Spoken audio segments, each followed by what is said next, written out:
my name is Miguel Myers. Welcome to my horror confessional, where every week I will have a guest come on and talk about one classic horror movie that they haven't seen and why. We'll discuss the movie, the actors, and probably get off topic quite a bit. Once I believe that they have properly atoned, I will absolve them of their horror movie sin. Today we have a returning guest on the show, John Baltisberger. He is the award-winning author of speculative and genre fiction that often focuses on themes of body horror, socio-political issues, and Jewish mythology. Beyond his writing career, John is the publishing editor of Madness Heart Press, a press focused on transgressive and experimental horror.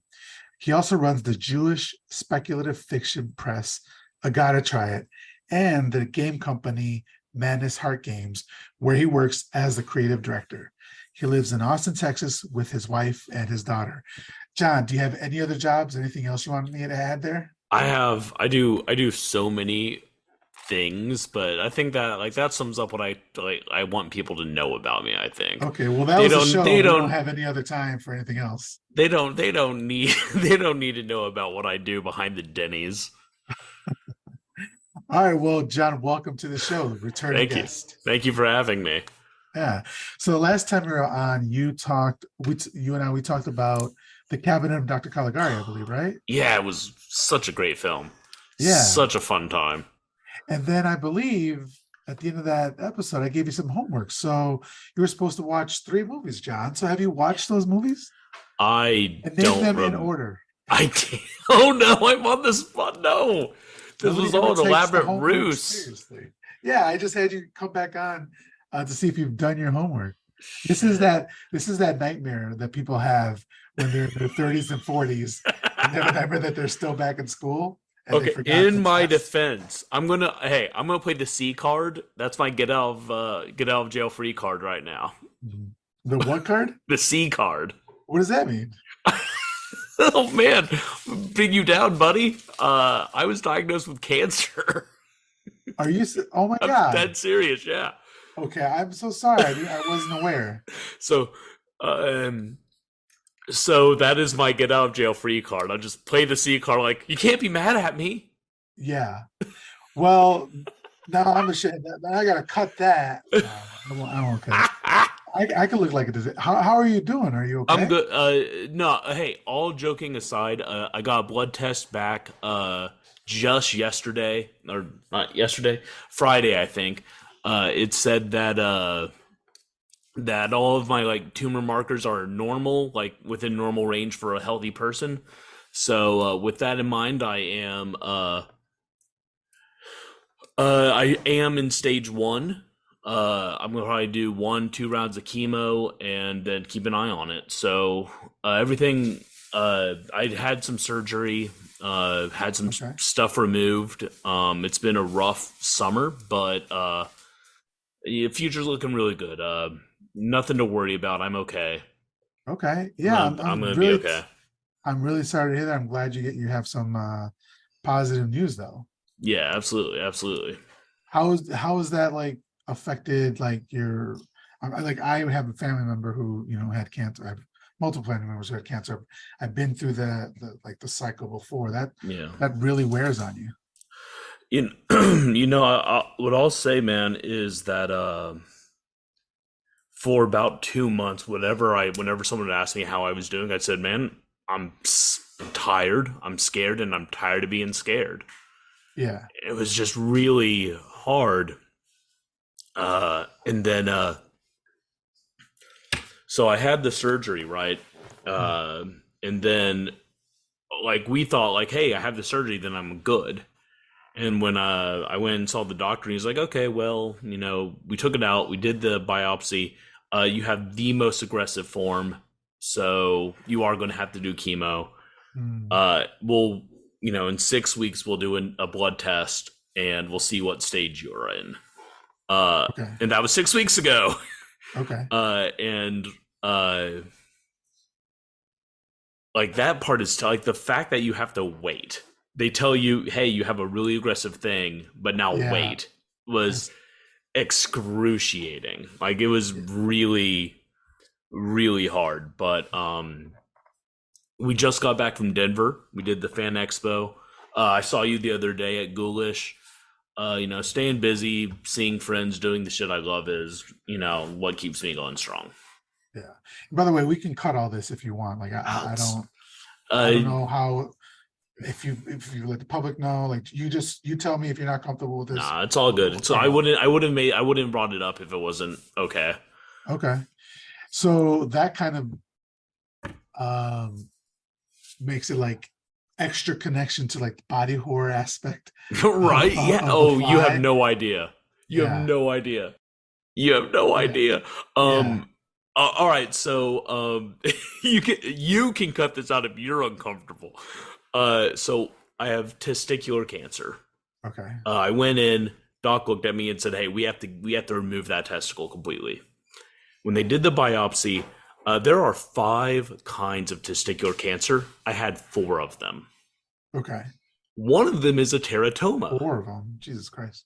Do you know what a teratoma is, Miguel? I don't. No, I don't. A teratoma is a type of tumor that causes cells from other parts of the body to migrate to it, and they'll like attach and grow. Teratomas sometimes have hair. They sometimes have teeth. Not my teratoma. My teratoma had a skin, a neural tube, which is essentially a vestigial like a spinal column. Oh shit. It had the beginning cells to develop bones and limbs, and it had lungs. It had lung cells and cartilage cells. So I had a dude in my scrotum. I was pregnant, essentially. I had to leave the state to do the surgery. Now, do you okay? Like, talk about body horror, right? Yeah, probably inappropriate, but like, were you able to keep? No, because they had to do a biopsy. They kept it and they did the biopsy and then they probably incinerated. But I did take a picture of it, Okay. and I'm blowing it up to a full size poster. And I wrote a friend of our family, Jay Wilburn, his wife, because he passed away recently, told me I had to. Jay wrote a story 24 hours after surgery. I had to do the same. So I wrote a story about a testicle that becomes a kaiju. I'm printing posters of that story over the image of my X-size testy, and I'm going to sell it at KillerCon. Hell yeah, that's amazing. When's KillerCon coming? It's August 12th, I want to say. Well, I need a copy of that, but please don't sell Absolutely, out. I will make sure I have a copy on hand for you. Maybe this month, Schoolish, if you get them in time. Oh hell yeah, I will. Yeah. Oh my god, it is almost time. I need to order those now. Yeah. Well, I am hoping, for the best for you and your family. Thank you. Glad you got good news. I'm sorry that you're going through that terrible time. Besides that terrible thing, what else have you been up to as far as like writing is concerned? Oh man, or even your tabletop games and shit like that. Yeah, actually, everything's kind of popping. I have 2 books coming out in August. One is a really dark Jewish Western. It's called a splatter Western, so it's like gore and violence and occult forces, but it's in the Old West. Okay. And I have a Bizarro book called All I Want Is to Take Shrooms and Listen to the Color of Nazi Screams. I read that. I read part of the first chapter at Ghoulish last time. When you refused to take a bite out of the I took a fucking bite. I was just mad about it. So people who not are local to Austin, our friend Max Booth does a monthly show at Radio Coffee called The Ghoulish Show, and he has authors come on and talk, read from something that they're working on or whatever. And John was reading something, and I happened to have a Uncrustable from a bit that Max and I did earlier in the night. And I went up to him while he was reading, see if he'd take a bite.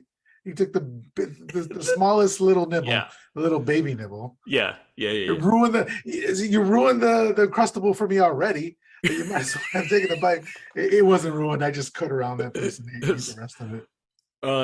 So I have those 2 books, and then I have 2 games that I think are going to be dropping this year. One is a called Welcome to the Splatter League. It's about superheroes. It's a game Okay. where you play a superhero, and the goal of the game is to cause collateral damage. And the other is called Red Room, which is a solo journaling game where you run a snuff film operation. Oh, so like based on I guess it's an urban legend now, right? Yeah, Or whatever. yeah. Red It's an rooms. urban legend. There's been no. If you talk to Jeff Burke about this, he'll like because he's done a ton of research. He'll like, yeah, there's no confirmed. Never been a confirmed case of a true snuff film for the purpose of like commercial business. Um, but it's based off a comic series by Ed Piskor called Red Room. Red room, right? I was gonna say that. Yeah, I Yeah, tried reading it. The art is great. It's just so wordy. It feels like a 1950s Stan Lee script. I mean, it's it either I'm reading a book looks. or I'm reading a comic. I can't. The two can't meet. That's fair. That's fair. But the art is amazing. It's a really, I want to call it pretty, but it's gruesome as Oh fuck. yeah. It's really good. I actually picked up 3 issues of it just this last weekend. Really fun stuff. Okay. And so when you're creating, well, first let me back up. So between being an author and doing the tabletop games, I'm sorry. Which one are they both like 50-50 in your mind, or is one take precedence over the other? Okay, man. So here's the truth. The cold hard truth of it is, I consider myself a writer first, Okay. but the game stuff is what pays. Okay. Generally when I'm writing, I'm hoping that people will buy it and I'll make some money. When I'm writing game stuff, I expect to be paid professional rates, and I Okay. generally am. Um, but to be fair, part of the reason I can get those gigs and I do get professional rates is because of my novel writing. Right. So So the two are intertwined. yeah, they're in a parasitic, a sympathetic parasitic relationship. Yeah. So when you walk me through the process of creating a game, like what is, do you have an idea, or does somebody else come to you with an idea, or do you have like a rule that you think would be really cool, then you work around, like you make a theme, like all that? That's because it's kind of fascinating to me. Yeah, so uh, for Red Room, a game designer came to me with Okay. this concept and wanted help, like essentially writing it. They had the mechanics and all that down. They just needed it to become something more than a mechanical game, right? Um, in other cases, I have a pretty clear idea of what I want. I tend to think of it, and every game designer is different, but I tend to think of it from a player facing perspective. Like, what's going to be fun for the players? How is this going to drive players to like enjoy the game and like talk about it and do cool stuff? There are the designers who think about it from a GM perspective. Like, how do I run this? How do I create a game? How do I make this feel cool? Um, so for Sorry, I'm not in the industry. GM is like game manager. Yeah, game master, game The master. game So that's master. the Okay. person. Generally speaking, for a tabletop game, you have 3 or 4 players that they just create a character that they're going to play, and they manage that character and what that character can do. And then you have a someone who's going to run the game. Game master, dungeon master. In Welcome to the Splatter League, they're called the Tyrant. Okay. But they run everything else. They play all the anyone that the players aren't controlling. The game master, the GM, controls everything else and kind of manages the story. Okay.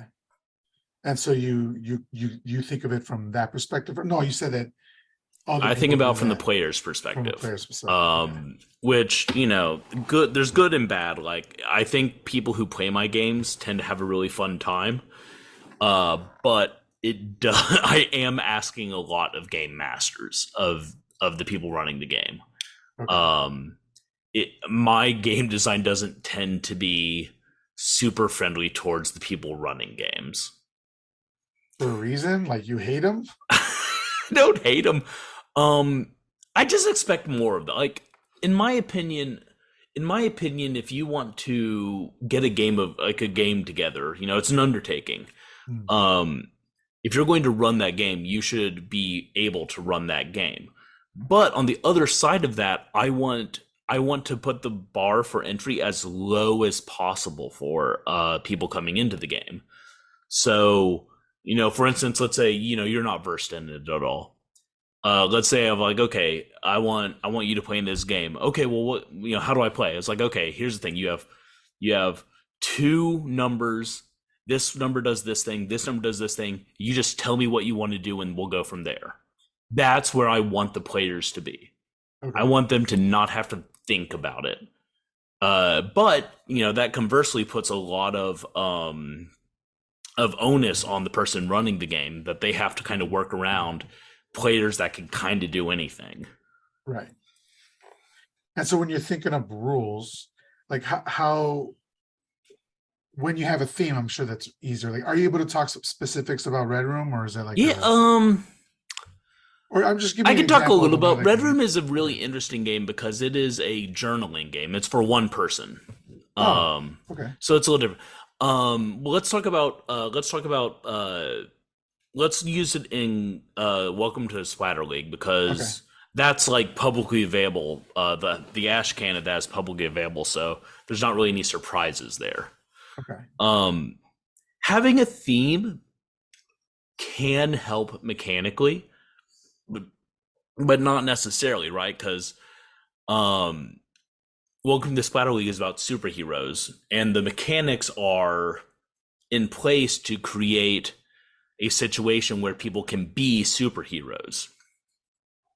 However, um, I can take that same system and say, okay, these people are wizards now, or these people are powerful fairies. I can take that mechanic and set it into a different chassis, and it'll still work. Okay. So theme.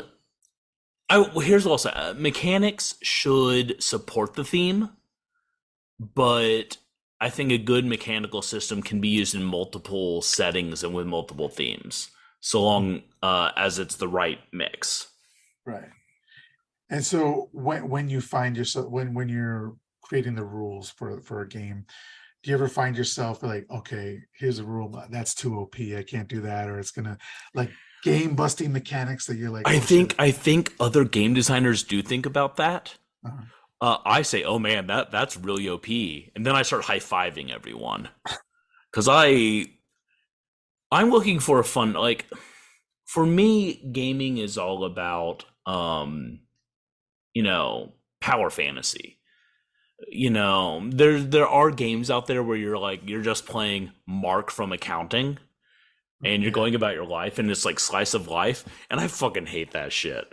I don't want to play Mark from accounting. I want to play Throgdor, the dragon fucker. I want to do shit I can't do in real This is a life. family show, John. Is Please. it? Because No, if I will queen it up if I no, need it's to, not. but No, like, it's fucking not. So, all right, back to the dragon fucker. yeah, yeah, back to the dragon fucking. Um, so like, I again, this is the onus I put on the person who's running the game. It's up to them to figure out how to put caps on stuff. It's up to them to figure out how to work my broken ass rules into that setting. Because the settings I tend to design are gonzo, they're bizarro, they're four color. Meaning that, like, I don't want a game or a setting based in reality. Okay. I might, yes and no. I have designed and worked in like urban fantasy and more realistic settings, but I'm much less interested in that and much more interested in over the top characters and over the top abilities. I think that is there are hundreds of thousands of games where you slowly level up from a guy that can fight a rat to a guy that can fight a dragon. I am not needed in that space. Where I'm designing is where you roll your character and you're fist fighting liches day one. So when you're building a game or creating a game, do you do everything? Like, do you do characters and backstories to those characters and all that sort of stuff? Like, Not usually. So if yeah, I when I work on a video game, right, then you have to build everything. hmm. Um, Lore, I guess, right? Or world yeah, you building. have to Yeah, build a lot yeah. of lore. There was a great I've quoted this so many times. There's an essay in the Kobold Guide to World Building that says, one of the biggest mistake authors and world builders and game designers make is spending a lot of time on the backstory and lore because characters and players only give a shit about things that affect their character. So when I'm designing a game, I tend to give the bare minimum of what people are going to be looking at that moment. I'm not writing Tolkien. I'm not writing Lord of the Rings. I'm writing, what's going on in the Shire at that moment. What those characters might actually encounter then and there. Um and I see a lot of authors, especially fantasy authors and sci-fi authors, stub their dick on that because a lot of those authors grew up reading Tolkien or Herbert and want to like write Dune, right off the bat, or the number of times the number of times some motherfucker has come up to me like, I'll write this book as soon as I finish designing these 4 language systems. No, you're not Tolkien. Fucking knock it off. Just Yeah. write your fantasy story about a handsome guy who's part of a prophecy who gets to have sex with a hot elf lady and kills a evil wizard. Like that's what you're gonna do no matter what kind of language you build. Just write it. Do all your games involve having sex? Every last well, not Okay. Red Room, but every other one. All right. And when you're creating these games, do you find it, or have you kind of put a bit of yourself into like a character or a bit of some of your fantasy into that, or perhaps Yeah, kind of why so so specifically fucking a dragon is what I'm yeah, thinking. oh every time Yeah. I actually have a cutout of my face and you're required to look at that whenever your character's having coitus with a great worm. Um That's hot.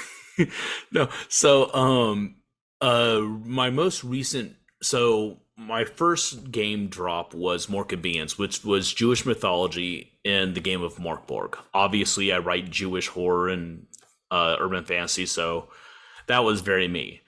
Then I released Odd Gobs, which was anti-capitalist goblins working the gig economy in a cyberpunk dystopia. Again, That's great. anti-capitalist working gig economy. It's very me. Um Red Room is all horror, which I write for a living. So that makes, and then Welcome to the Spider League got started because I was writing about a weird superhero that was a mix of the Punisher and Wolverine called John Stabberger, who pulls knives out of his body and stabs Nazis with them. You'd love to see it. It's it was for a long time my best-selling book. Um, but so like I wouldn't say that I don't have a Mary Sue character. I don't have a Mary Sue NPC in all the worlds I build. But every game I build is interesting to me and is maybe something I'm passionate about. So a lot of who I am as a person goes into the games.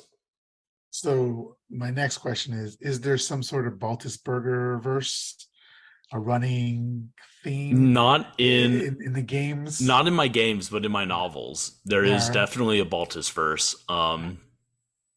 That's a There better term are for it, Baltisverse. Yeah. there are reoccurring characters and cursed artifacts that show up again and again in short stories and novels uh and it all kind of connects it together. Very cool.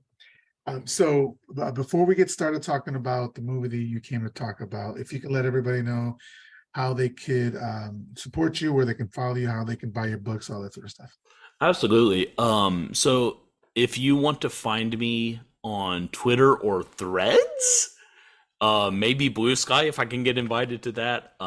It's at Kaiju Poet, KAIJUPOET. And the easiest way to get a hold of me is my link tree, which is linktr.ee/kaiju poet.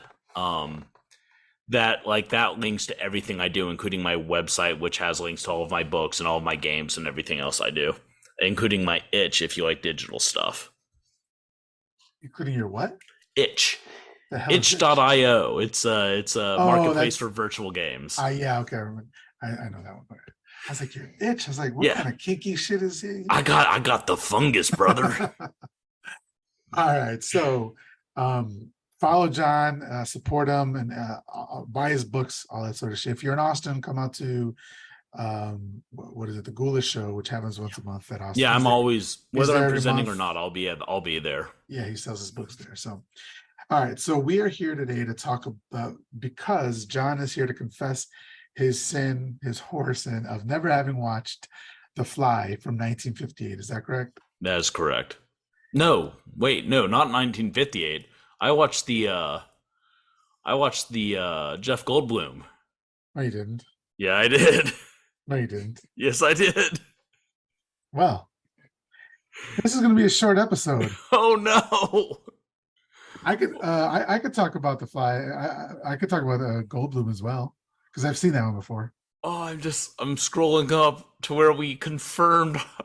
Did I? This is Ogier going to be this. Cronenberg. You asked, and then okay. I think I did answer you correctly, but I think I threw you off by offering you a chance to talk to my boss. That's my bad. All right, so it's gonna be funny. I'm gonna pause this. I'm gonna pause this recording here. Okay. I'm gonna yell at John when we come back. We're gonna be all good.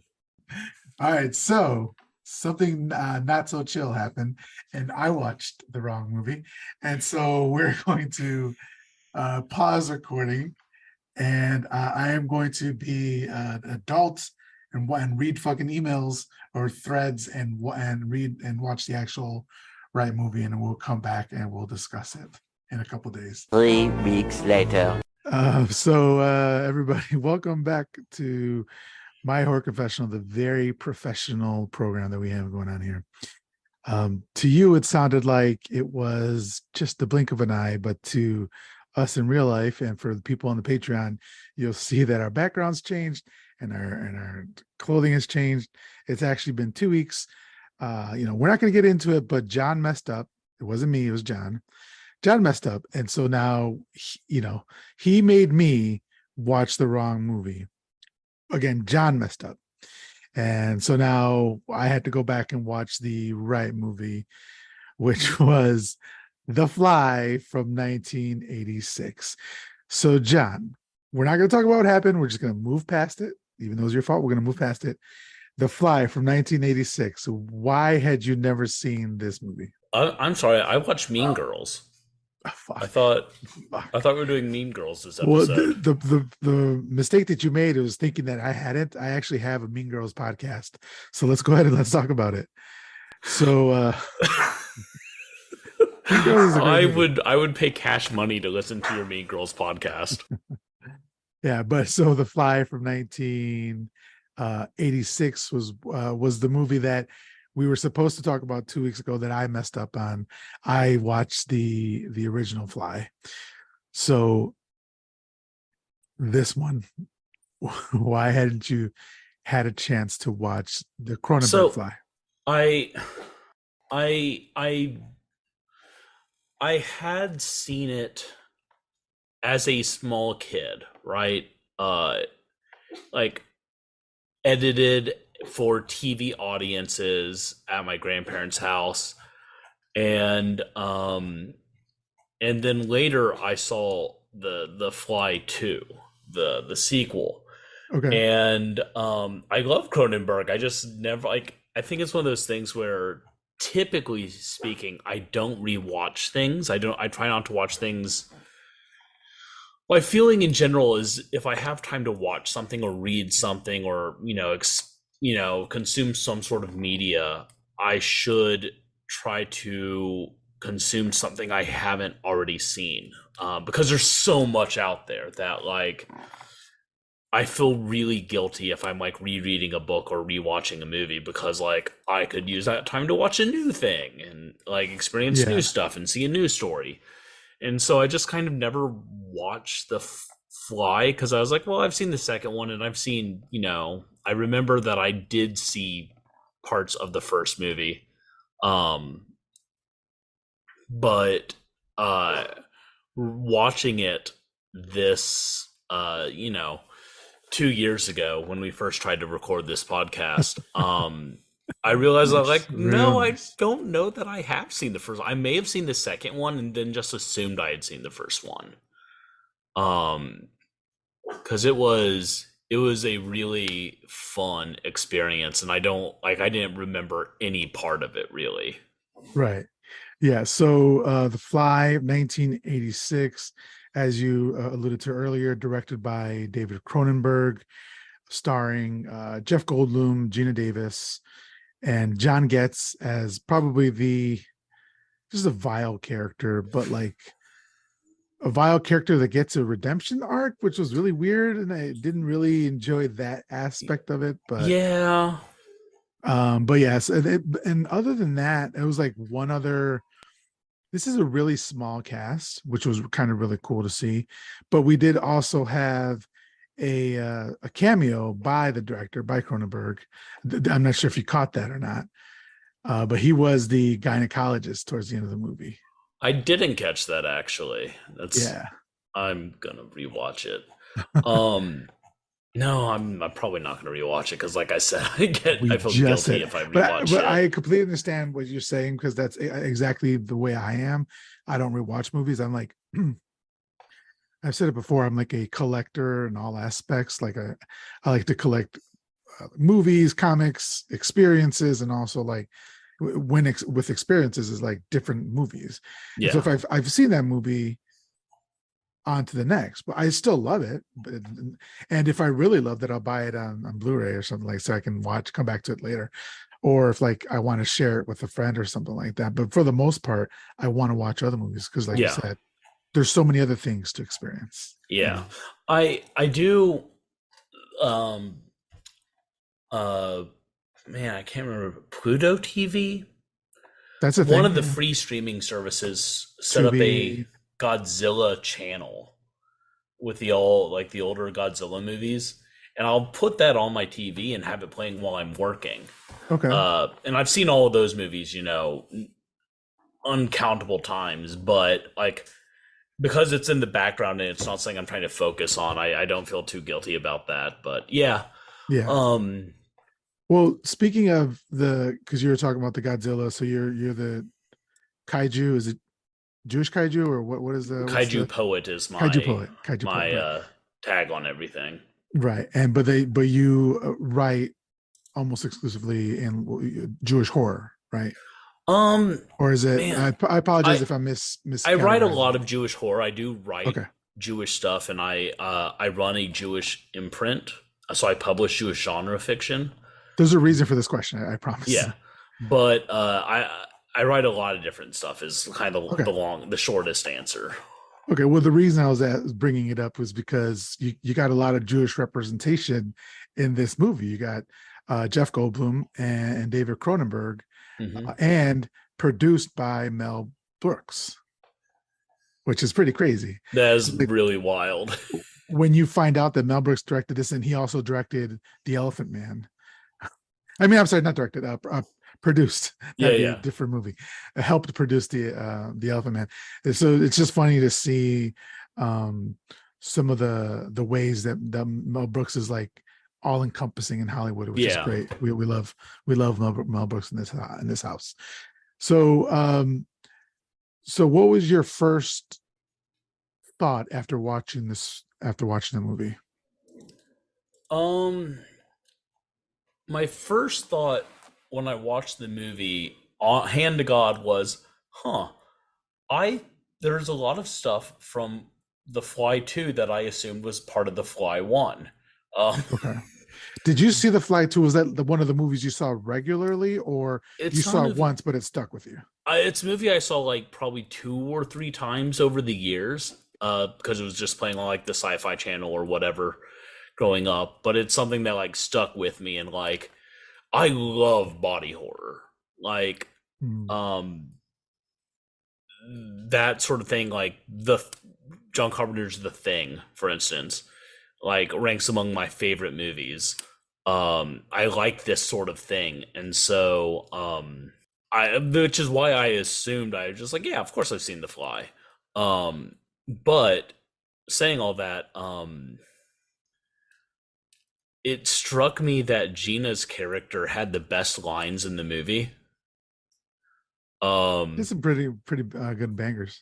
yeah, like at one point, like when she notices that her shithole boyfriend is going to like cut her out of a story, and she's like, I have to go. What do you have to do? I have some remnants of my old life that I have to scrape off the bottom of my shoe. Like, that's fucking brutal. That's so good. It's such a good line. Yeah, there's a lot of dialogue in here that so Cronenberg also wrote the script. Somebody else wrote it as well, but from what I read, it was extensively rewritten. But Cronenberg wanted to give the other writer, Charles Edward Pogue, a credit because he has stated that he would never have been able to write the script without that baseline that the Charles Edward Pogue wrote. So he does have the credit here, but the majority of it was Cronenberg, and you can tell like all the mentions of flesh Yeah. in this movie. Like I took notes on that as well. Like, and but there's some great lines, but then there's also just some like really clanky lines, and I was like, you kind of didn't try too hard on that line. But yeah, Gina Davis had some great lines, had some great dialogue. It was a lot of fun, and Mhm. I've always been a so I Gene Davis is probably one of my first celebrity crushes. Mhm. Because my mom unwittingly bought me a copy of a movie called Transylvania 65000. The movie they did before this movie, Yeah, they did three movies together. Her and Jeff Goldblum. Jeff Goldblum. Yeah, Yeah. they were What was the girlfriend third? and boyfriend and girlfriend. Earth Girls Are Easy. Oh, okay. Yeah. Yeah, they're like Uh, boyfriend and girlfriend, and then they got married. They were married for like 3 or 4 years from the late '80s to like early '90s. I had no idea. Yeah, Um, so she bought you, which I've never seen. Transylvania. Yeah. She is cast as an oversexed vampiress. Is Okay. and I'm not going to spoil. It's a fun film, so if you haven't Wonderful seen it, like, film to give to like a preteen. I would imagine that was yeah, like, yeah, yeah, exactly. Like a young a young boy who's just discovering that, hey, there are ladies out there. Um, and so uh, when we turned it on and Gene Davis showed up, my wife gave me one of those sidelong looks. Uh, but it was a lot of fun, and it's there's a lot of movies. This The Fly follows a very tried and true trope in sci-fi horror, right? Of brilliant scientist feels like they're out of options and decides to experiment on themselves. hmm, Um, they're not like the fact that uh Jeff Goldblum is drunk and like angry when he does it was I thought a really nice touch, actually, because I'm thinking of like Jekyll and Hyde, where every instance of the serum that Jekyll uses like kills the test animal, and then he's like, no, I'm out of time, I'm going to use it on myself because I'm desperate for science.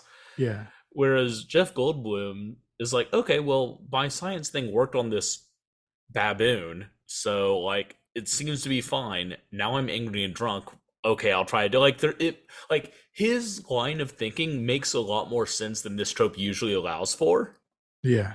That said, I was pretty bothered by the sheer number of baboons he had sitting around his house. Yeah. Like loose baboons is not generally considered a safe environment. That's funny because I was reading up on it and they were talking about the animal trainer when they that brought the baboon, and they said like typically baboons are not great to be in movies. So I was thinking, okay, well then why didn't you get any other animal? Why did it Yeah. specifically have to be a baboon? But then he said that because Jeff Goldblum was so tall, he's like 6'4", and he's like looks like a fucking god in this movie. Like he was the alpha male, and the baboon took him as such, and therefore didn't cause a ruckus on set as much as like in other movies. I think they were talking about in what's the one with the little kid Damien, the The Omen. Omen. Yeah, the Omen, where like the animal, I think it might have been a baboon or monkey or ape, I forget, Yeah, whatever the fuck yeah. it was, kind of went crazy on the actress there because it didn't perceive her to be like Sure. a alpha male or whatever. And so yeah, it was like, okay, that's cool and all. And yes, Jeff Goldblum looks like a fucking god, but why even put them in that situation? It's ridiculous. Yeah, like again, the very first thing I thought was like, don't they usually use chimps? Which chimps are not terribly safe either. Like Right. primates are not It, a if you thing see, that I want to fuck with have you seen personally. Nope? I have not seen Nope yet. Okay. All right.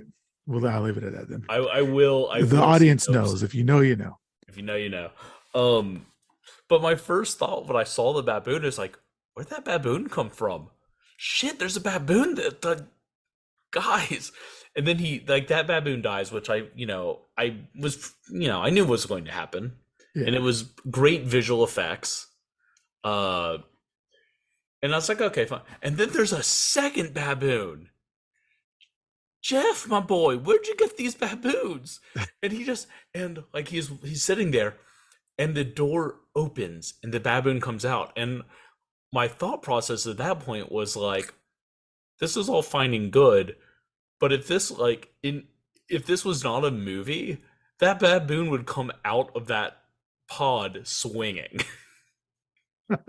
Jeff Goldblum may look like a god, but I promise you, when a baboon punches his head, it's coming off his neck. Yeah. Yeah. Well, they actually said that at one point they put the baboon in the pod, the telepod, and it got scared. One of the lights went off or something like that, and it got scared and it pounded it, broke its way through. So, like, yeah, I mean, Yeah, a completely unnecessary. They could have used. I mean, it's not like they really hurt the animal, so it could have been a cat. It could have been it could have been anything. could have Why? been a rat or a pig, which are Yeah, also extremely good stand-ins for human beings. yeah, just very weird. Yeah, maybe they were trying to get close to like the primate thing, and yeah, I don't know. It was weird. It was funny, but um they actually, so you said you talked a little bit about the special effects or the practical effects. So the practical effects was done by Chris Wallace, who went on to direct The Fly 2. But him and his team, they did the effects and the makeup and all that sort of stuff, and they actually ended up winning the Academy Award for this movie, for the makeup and all that. So that was kind of great. But so I did have some notes on here. So I don't want to go full like scene by scene. I kind of want to just go on vibes and the notes and all that.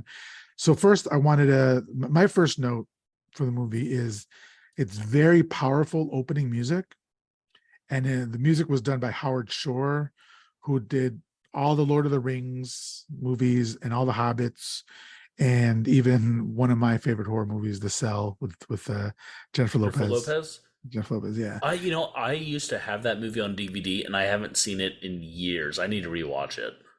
It was the second move. It was the second DVD I ever bought, and I still have it.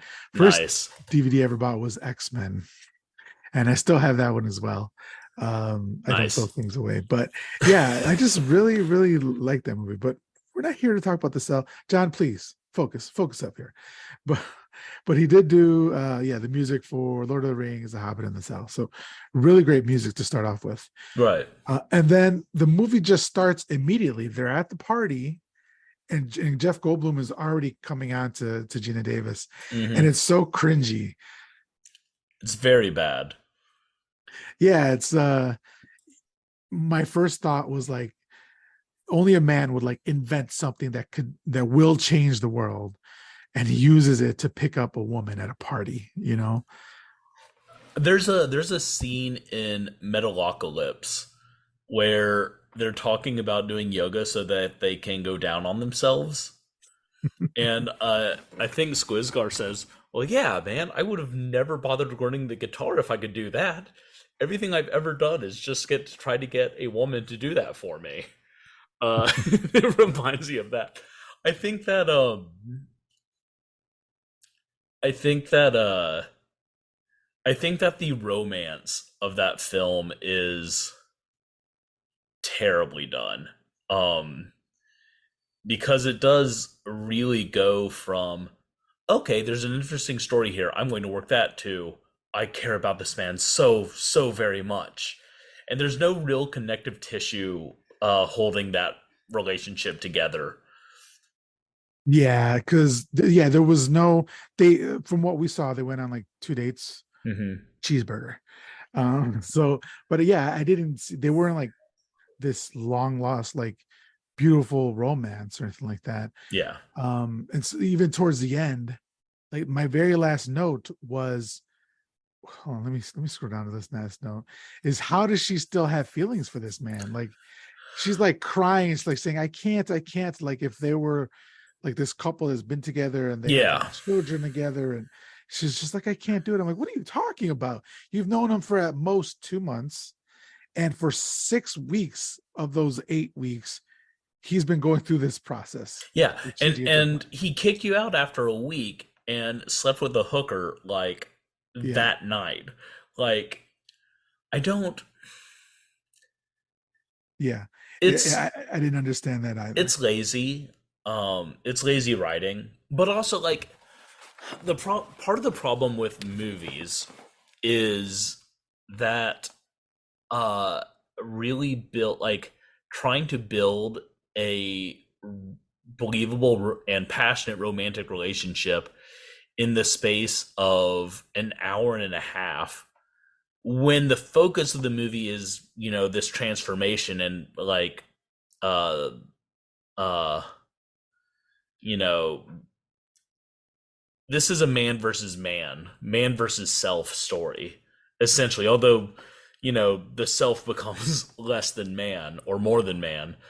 Um, I feel for like the struggle of trying to build that relationship while not taking focus away from the horror of becoming this monster. Mhm. But it's really poorly done. Now, on the other hand, Jeff Goldblum is very tall, and that's all a lot of people need to base a relationship on. Um, my Especially for Gina Davis, who is also very tall. maybe that's why I didn't realize he was that six tall, like that tall at 6'4", Yeah. because She's like she's tall six as well. three. She's a tall woman. So two things I want to say. First, my second note was Jeff Goldblum, very weird face, but attractive. Like it's Hmm. one like I don't want to say fugly because I'm nobody to talk, but like he's like obviously very well built, very tall. I don't know, like there's something about his face where it's like you are handsome, but if you were 5'8", maybe you wouldn't be. I don't know. It's I think I don't know um what it is about that face. you know it, It's like it's bug very eyes funny because or he's so gangly, right? He's a gangly motherfucker. And then he takes off his shirt and he's kind of ripped. he's fucking he's And like it's Jesus. like He's ripped like Jesus.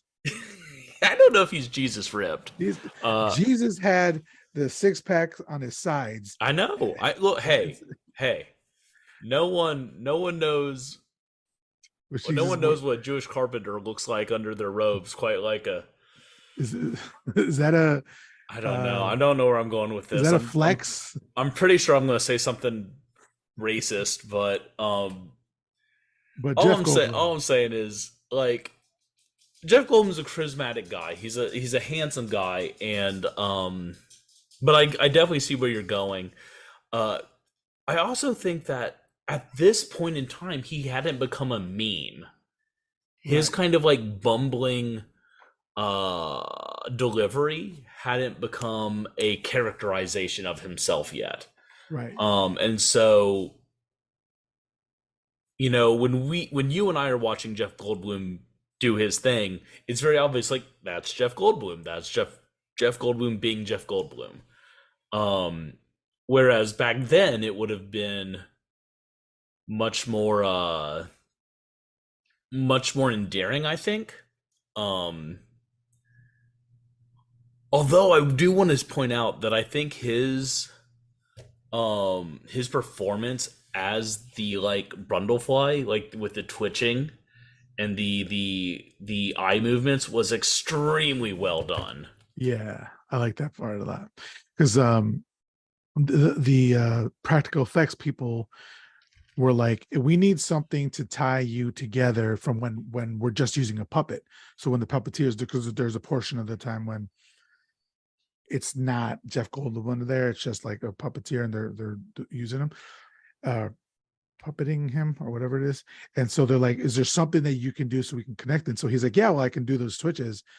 And so when he did those twitches in the beginning of the movie, they used that for the puppets. And so that was all his idea. He brought that to the It's character, which really is great. good. Yeah. You know, is as soon as he started doing it, it like jumped out at me as being like, oh damn, dude's pulling it together here. Yeah. So the second thing I wanted to say, let me just real quick, it's like 4 or 5 sentences of synopsis of the movie real quick. So if you haven't seen it, you'll know what we're talking about. So Seth Brundle is a research scientist employed by Bartok Sciences who has invented telepods, which are two matter transmission pods that teleport any object through space from one telepod to the other. But it isn't until Seth meets journalist Veronica Quaife, I believe, who inspires Seth to correct the system, that Seth achieves the successful teleportation. But something goes horribly wrong when Seth uses himself as a guinea pig in a matter transmission experiment. As he teleports himself, unaware his genes have been fused with a housefly that was trapped in the telepod with him. Seth now finds himself slowly transforming into a terrifying mutant creature known as Brundlefly, which he named himself, which I love, absolutely love, fighting in a fierce battle as his mutated genes begin to take over. So essentially, that's what the Fly is about, and it's based off of a short story from the 50s. It appeared in, I believe it was Playboy where it appeared, and that was written by George Langelaan, Langelaan. So going back to my notes, and if you have any notes, please let me know. Jump right in. Was it weird too at all that Gina Davis meets this character at this party and she's there trying to get a scoop? She has to interview 3 other people, but he like convinces her to go, and she goes back. Literally, it looks like it's an abandoned warehouse that he has a floor of. It looks like a freaking torture chamber, and she just goes there willingly without. I mean, she's obviously skeptical, but she went and she didn't even take her own car. He drove her there, you know. I think that you know, this is what, 1986. Yeah. I think that we have to remember that so much has not changed, but there's so much more information. People are much more careful now. 86, People were still what's it called? Hitchhiking, I think, yeah, in the people were 80s. still hitchhiking. I mean, there were a bunch of murderers loose in the 80s. Well, I think there still are Um, now. huh? I said I think there still are now. There are, that's true. But serial killers weren't as popularized. You know what I mean? Like, I see. In the popular conscience. yeah, and there's a certain amount of um forgiveness I give to storytelling when it's like, okay, I understand. Like, if this doesn't happen, the movie's over. Like, oh, come look at my thing. No, I'm going to stay at this party. The Fly, directed by David Crow. You know what I mean? Um, uh, there's a lot, and it's the same for horror movie. Every horror movie, right? Like you watch a horror movie, and it's like, why did they just go into this abandoned barn? Because if they didn't and they kept driving, there wouldn't be a film. That's why. That's the Yeah. reason. And so like I give a certain amount of forgiveness to that. I think that I think that if we look at the movies, especially of the 80s, and 80s horror movies specifically, uh, The Fly kind of bends over backwards trying to connect dots and make it make sense, comparatively. Oh, that's interesting. What do you mean by that? I mean, like let's look at Friday the 13th, part one. Um, the kill. Hey, anyone? If you haven't seen Friday the 13th Part One, no apologies. Like you have no one to blame but yourself if you haven't seen it yet. The killer, Episode 2 of this show, by the way. the killer is Mrs. Voorhees, this little old lady, and uh, it never explains how she's getting around the camp unseen, killing young men in the prime of their youth, taking them out, dismembering them, and like hanging their bodies up by herself. Like Yeah. it does not hold up to scrutiny, and that's fine. I still love it. But The Fly, I feel like it does try to connect the dots. It tries to make things mostly explainable. Although again, motherfucker just has two baboons or more. He might have more. There might be like 10 baboons in that place. I don't know. Just like scattered around this empty lab that he brings women home to. And by the way, I don't know how they did things in the 80s, but I do know that if you're working on a top secret technology and you you don't just have like you don't just bring stray women from parties and later a hooker into your lab She and then was not push them okay. into your strange technology. Okay, strange woman, Gina Davis, her character, he just met her. Right, what's her character? Veronica, right? Yeah. Yeah, the other woman at the Ronnie. bar was not a She wasn't technically a hooker. Sex worker. John is the correct term. She wasn't a sex worker. She just was at the bar that he picked her up at. She was a woman of Go ahead. This is being recorded. she was a woman who was not particular about her partners, but no, she was not a sex worker. I would say she was sexually free. I agree with that statement. I don't know if her sexual freedom was entirely healthy, as I wouldn't recommend, and this is not just for sex workers, this is for anyone. If you see someone rip someone else's arm off and then they drag you to their lab or they have a baboon, don't have sex with that person. Okay. That's again, that's just my recommendation. However, they did go to a couple bars afterwards because she wasn't ready for the night to end. So he probably bought her some drinks there. So he probably That again, you should lack of sobriety is also lack of consent, Miguel. that's so this is against Brundle, not against Yeah, her. no, not her. You know, she made some poor judgment calls, but that is not her fault, and we do not victim blame. And we tiptoe off of this subject onto. Both Max is going to cancel us both. We have.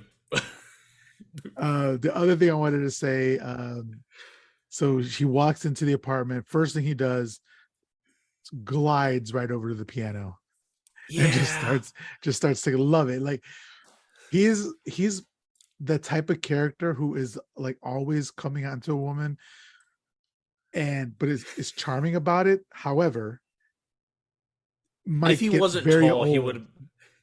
It's like You got to think like, against tall dudes. I do. Hey, you keep mentioning fuck you, tall people. You can still be I charming think, and not and be short. well, it's like when someone mentioned that if the guy from 50 Shades of Grey wasn't rich, it would have been an episode of CSI as opposed to this like sexy romance movie. Okay, And I think that's, I'll take you your word know, for that. it, it's obvious that The Fly was written by a couple of dudes and Yeah, not a lot of input from women. yeah, yeah. I agree. I Um, agree with that. because Ronnie again has some killer lines, and I don't think she's a terribly written character, but she does make some like she does do some things that are very obviously like, dude definitely wrote this. Some of the things I like about a horror movie that is when they're smart. So, for example, yesterday I was seeing a movie. Have you ever seen Pet Cemetery 2? You know, I don't think I have actually. Okay, so in the I won't go because not a lot of people have, so I'm not gonna spoil anything. But in this movie, in Pet Cemetery 2, there's a scene where somebody shoots somebody and then they walk away. And then there's a camera view of them come walking out of the house, and then we stay on the outside of the house, and then that character turns around, walks back inside, and shoots that person again like 3 or 4 times. We don't hear it. We just see we're still outside. But then he walked back inside, shot, and came back out. That's smart. That's smart writing. It's one of my most favorite things I've seen in a horror movie in a very long time. And it's in Pet Cemetery 2 because it's smart. And not to say that Cronenberg isn't smart, because obviously he's very smart. Yeah, He lets it be known in his script very often he's a very smart man. But when character doesn't do smart things, it kind of throws it off for me a bit. I can see So, that. so for example, the pantyhose, right? He asks her for a piece of herself, something of hers that he can transport. She's carrying a purse. In the purse, any woman will tell you, even in the 80s, they're not going to have a cell phone, but they're going to have their keys, a compact, some sort of weapon, perhaps mace, anything she could use. But what does she do? She takes off one of her pantyhose and gives it to him. Obviously, a man wrote that, right? Which is fine, whatever. But it's just like you could see little influences. Yeah, Here. well, I mean, I think that make okay. Her taking off her pantyhose makes sense if she had been returning his flirtation. Like if she was obviously Right. into him before then, it would have been like, there's some sexual energy here. But there's none of that before she No. takes off her pantyhose. And even the taking off the pantyhose seems more like she's under duress than anything. Yeah, because up to that point, she's 100% professional because she needs to be as a, as a Yeah. woman reporter. So she's used to being flirted with and put in difficult situations all the time. She's in a difficult situation with her editor right Yeah. now. The Well, piece I of shit. definitely want to talk about that because that Yeah, was I think that's a product of its time. I think watching it back then, it would have been like, oh, there's a lot of apologizing. Oh, he's so passionate about her. He's stalking her, refusing to give her house key back, yelling at her, accusing her of cheating on him when they're not together. He's doing yeah, a lot of really toxic, dumb bullshit that like we don't put up with today. But back in the 80s, men watching that at least would have been like, oh, he's just so passionate about it. It shows how much he actually loves her and cares about her. And you mentioned that he gets this redemption arc. I don't think he gets any kind of real redemption. He ends up saving the day, but he's still a shitbag. And well, hopefully, I say that, John, because there was this scene that was in the script that was actually shot and shown to preview audiences where Ronnie, right? Ronnie's her name. mhm. I can't for the life of me. Yeah, Ronnie. Yeah, where Ronnie ends up living with him at the end of the movie, and she's pregnant, and it's obviously not his baby; it's the Brundle baby or whatever. But they're together, and she's pregnant, and so in that instance, he did have a redemption Yeah, arc, and they took it out only because after the screening, people were like, "No, he was the villain. yeah, he's a How does he shitbag. end up with the lady?" So they actually took that out, but they couldn't take everything else out. So even if he didn't end up with that redemption arc at the end, it still was in my eyes, leading up to that. Yeah, and again, I think that continues to go show that there was no woman on the like script consultation of it. Yeah. Um, but for the reasons I listed before, where it's like, yeah, people are gonna make apologies and excuses for really shitty behavior. But I think most people probably cheered when the Brundlefly vomits on him. Oh man, Um, that was I think we so all like fucking that good. moment. Yeah. It's like when Godzilla finally roars in the newer got in the American Godzilla 2019 movie, and like pulls the thing's jaws apart and then shoots its atomic breath in the thing's mouth. Yeah. I stood up in the theater and I cheered right before being escorted out of the theater. That's kind of how I felt when the Brundlefly vomited on the editor douchebag. Yeah. That was such a cool shot. Do you know how that was made or how they did No, I that? don't. So this guy, the person who did the effects, Chris Wallace, him and his team actually they did the effects for Indiana Jones, and I think it was Temple of Doom, where the Oh Nazi yeah, yeah, base yeah. melts and all that sort of stuff. No, Look that's it not up. Temple of Doom. Temple of Doom is the Grail. No, that's for sure. Temple of Doom. The art. The Indiana Jones and the Raiders of the Lost Ark. Raiders of the Lost Ark. Thank you. Okay, good. I'm glad that we got that. God, Thank we you would for be listening to. crucified if we got that wrong.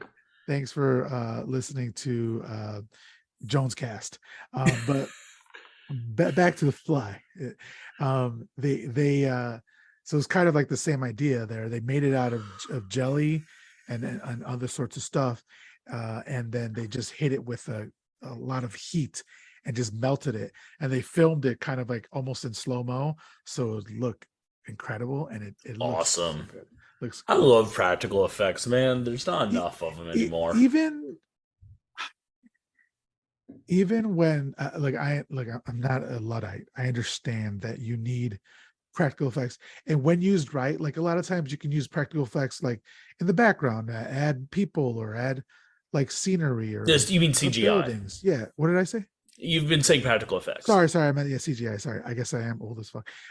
You can use CGI for that sort of stuff, but like practical effects is always gonna, even if I could tell and I know, it's gonna bring a smile to my face, because you're Mhm. thinking, wow, like human beings thought up a way to do this, and they're doing it for me, like to get some enjoyment out of it. Yeah. I'm thinking particularly in this movie, there's a scene towards the end of the movie where the transformation's happening, and oh man, this one of the hardest things for me to see in a movie is anything to do with teeth and eye is Yeah. not so bad, but teeth. But the Sure. worst, I think, is The nails. nails. Yes. Oh, And that.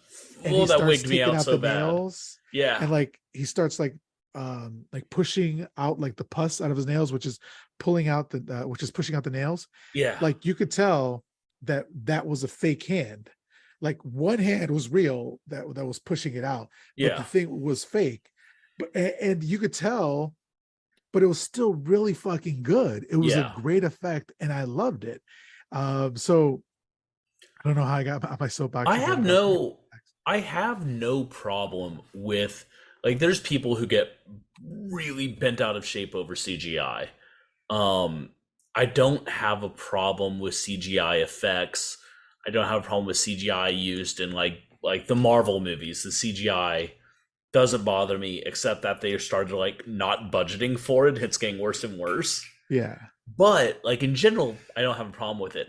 But practical effects, especially when you're doing body horror and gore stuff, like even if it doesn't look as real, it looks way better, in my opinion. And uh Yeah, I because will always prefer practical effects in my horror.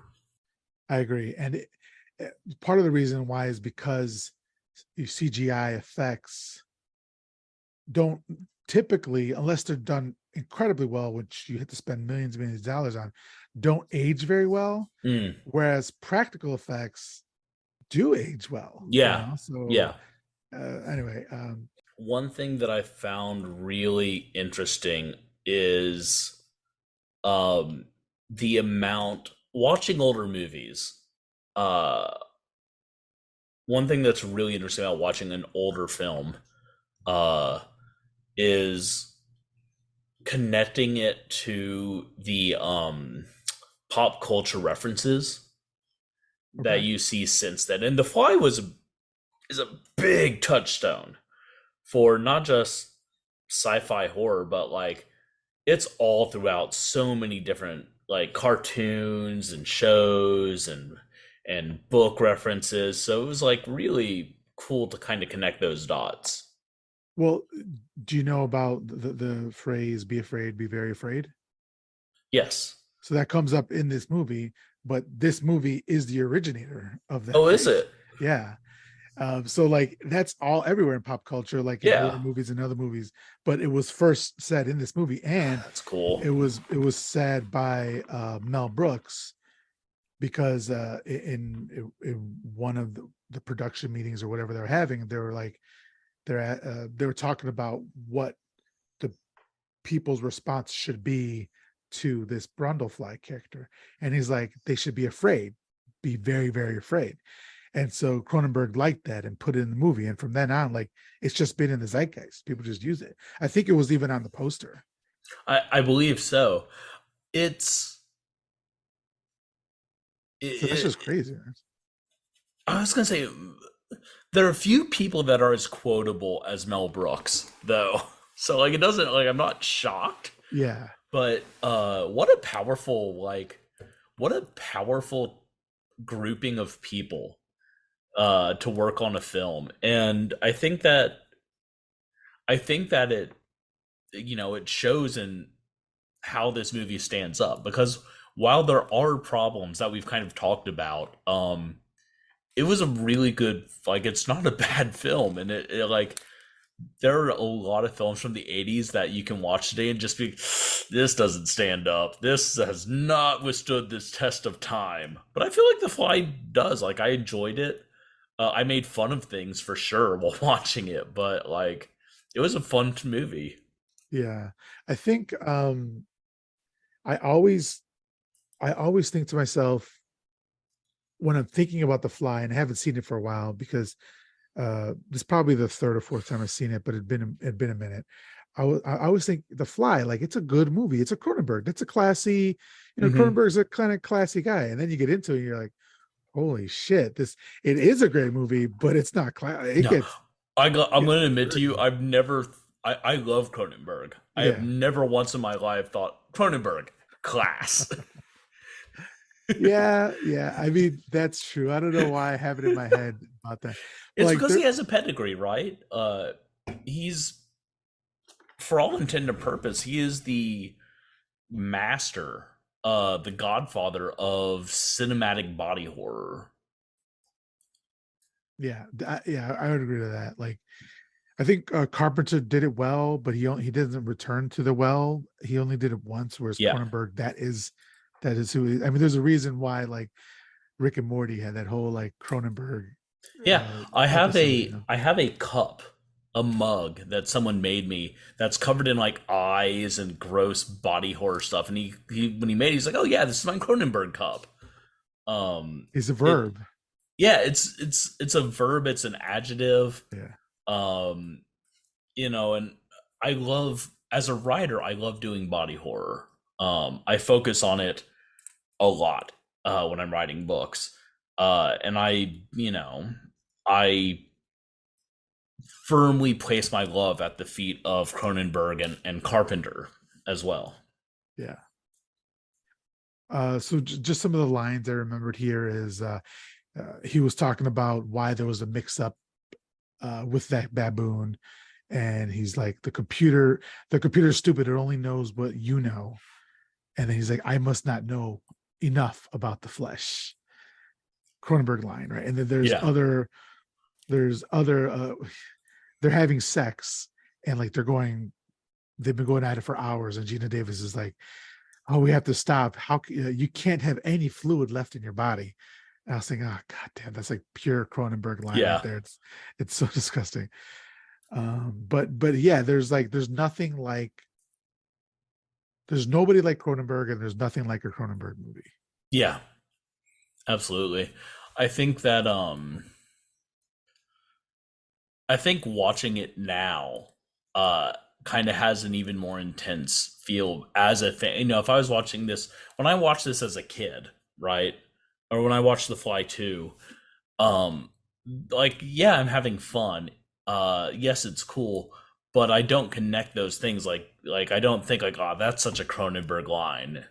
Um and being able to do that, you know, lets me fanboy out a little bit, Yeah. which is a really nice feeling.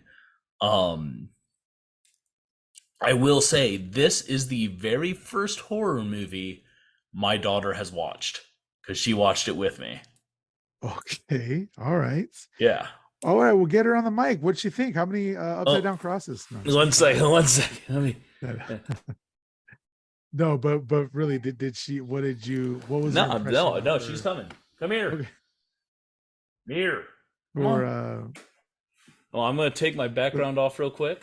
for the Patreon guest, this is actually happening. You're gonna get to see it. Yes. Yes. Okay, Aziza. Hi, Aziza. How's it going? Aziza, come here. Come here. We're talking about The Fly, that movie we watched. Okay. So what did you think of the movie, The Fly? I liked it. Nice. So there you go. She liked it. She liked it. She All had right. fun. I don't know if she wants to watch The Fly 2 or not. What do you think, Aziza? Are you gonna watch The Fly 2? Yeah. That's a cute pug. What's the dog's name? This is Beans. Beans. What did She's Beans a think of the Brundle movie? dog. What did Beans think of The Fly? Beans wanted, like, she watched the guy get his arm dissolved by vomit and then looked over and said, "Hey, do you think I could eat that?" All right. She was very excited about eating some vomit. So, very nice. all right. Ugh. Now there's disembodied children. Okay. Well, because like she's merging with the picture in the background, so it is like a body. This is my Brundle daughter. So that we got to talk about so he gets drunk and he goes into the telepod. While he's in the telepod, a fly goes in there, and then that's what happens, right? Yeah. After he comes out of it, oh no. Gina Davis comes back later, and then they have sex, and then he gets up out of bed and starts just doing a gymnastic routine. Yeah.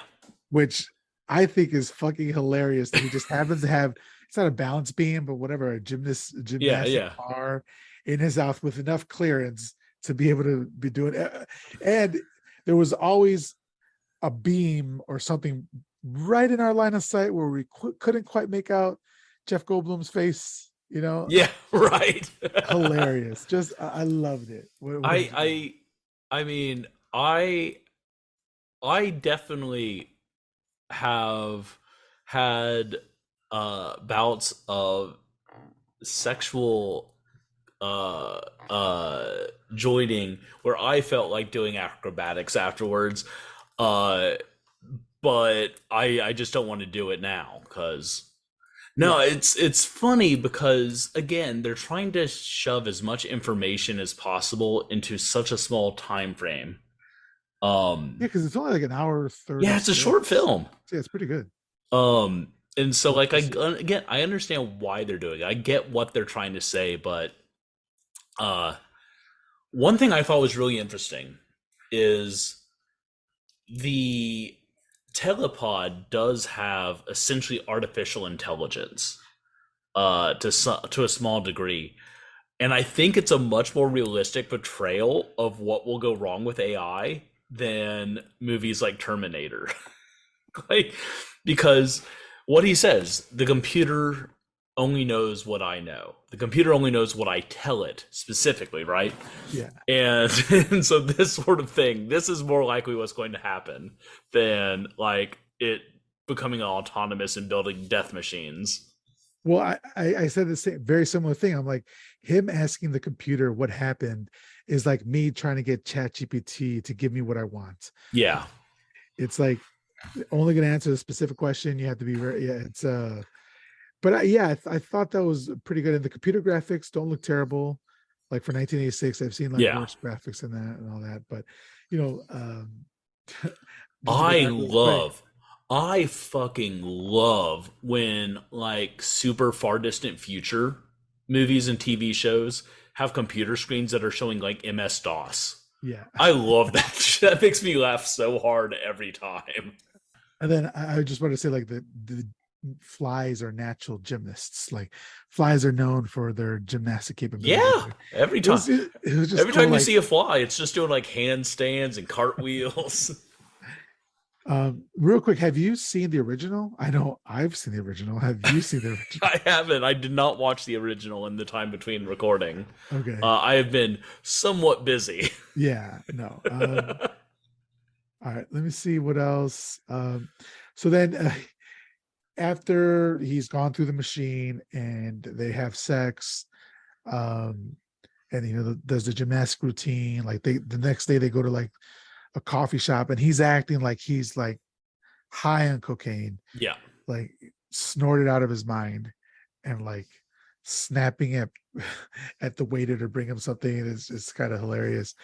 But part of that dialogue, that scene wasn't fully scripted, and a lot of that was added by Goldblum, like the day before shooting. And so he was like, he really was saying he was feeling the character, was feeling what he would say, and then so added a lot. He added a lot to this character, both with dialogue and also, like we said earlier, with those movements, you know. And then so they kind of get into a fight. He at one point he says, "Not to wax messianic." And I was like, "Oh, I love that line. I love it." But he's just going off on like how great he feels and how great he is.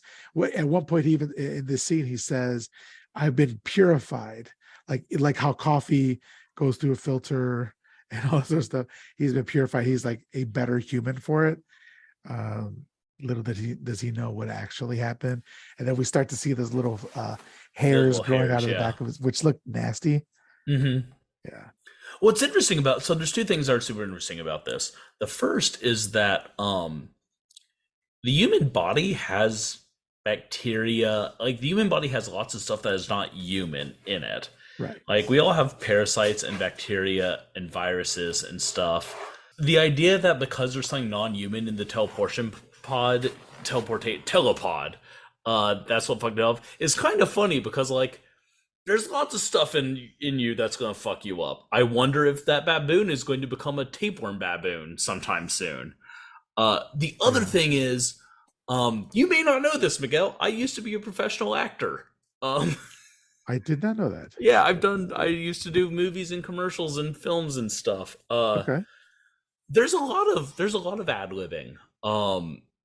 Uh, Especially when you're working with not major films because you can get away with it. But you know,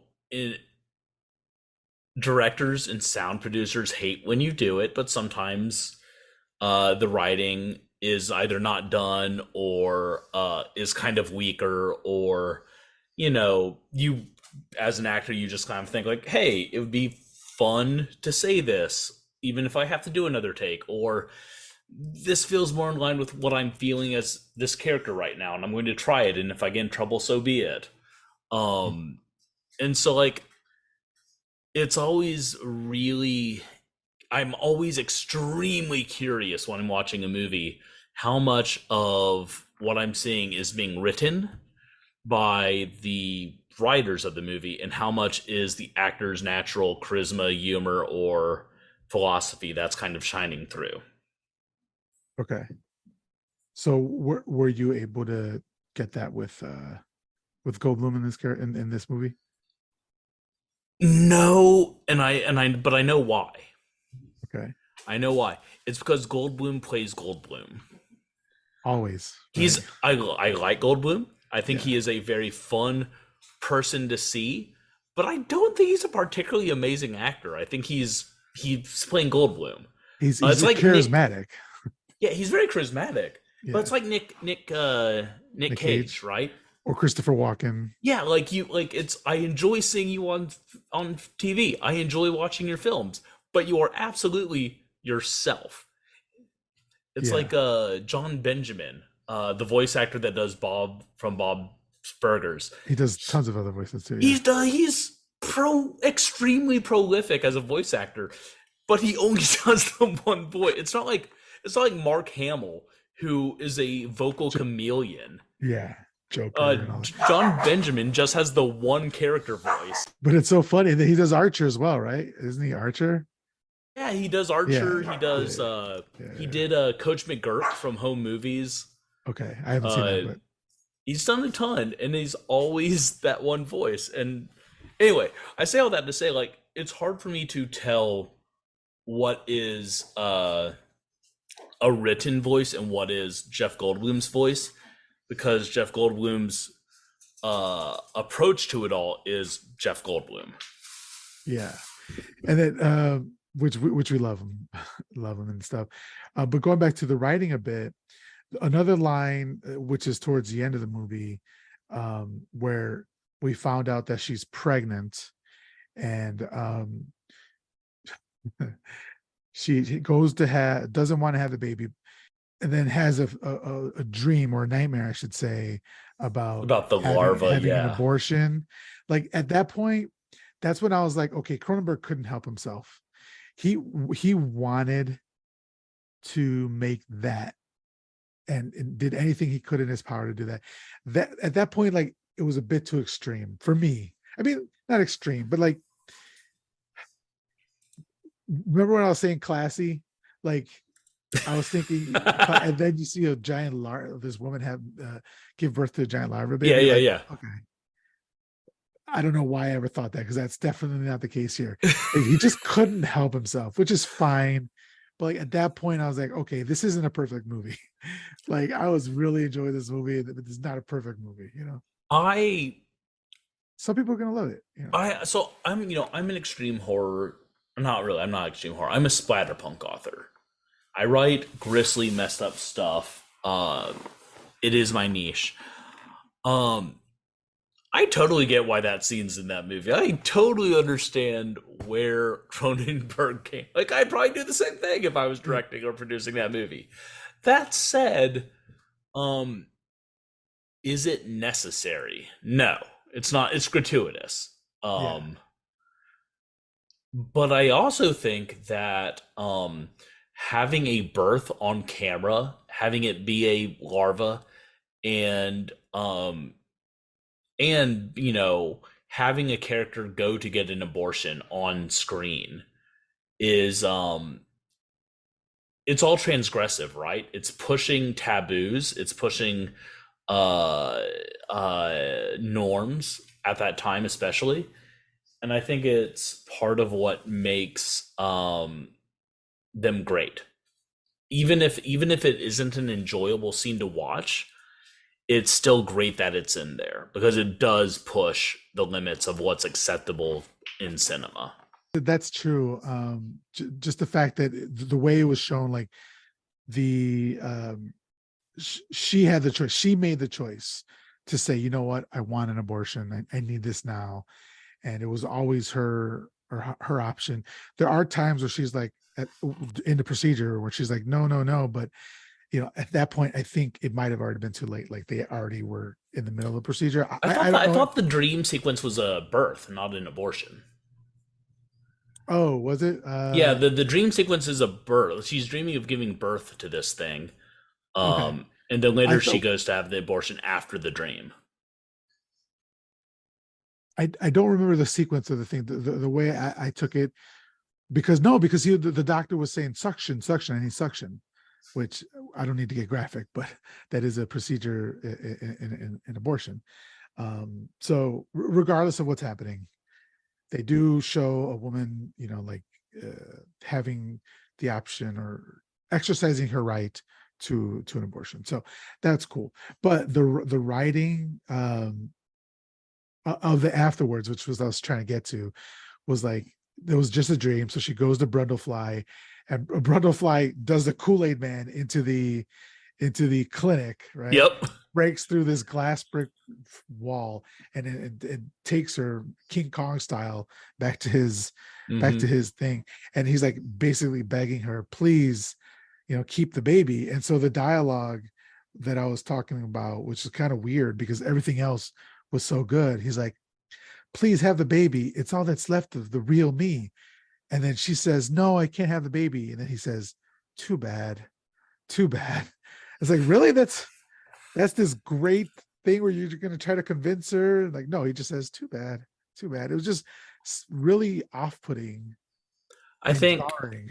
before that, the time she sees him before that, he tells her that like insects are have their own version of politics, and Yeah, I will like if you stay here, I am going to behave as an insect would, which means he's either going to like try to breed with her or eat her.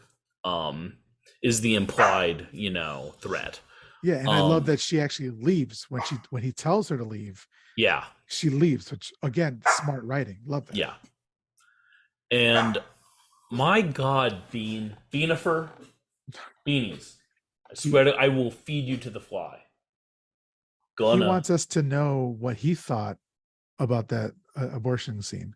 She thought she Yes, wanted to know if she could eat it. yeah. It's usually what Jesus she's asking. Christ. Um, I think that so again, I don't we get into whenever we're going to analyze a film, we get into this place where we're kind of trying to guess the reason for uh decisions made by characters, by the writing, whatever. And I guess the question would be, what would you have him say at that point?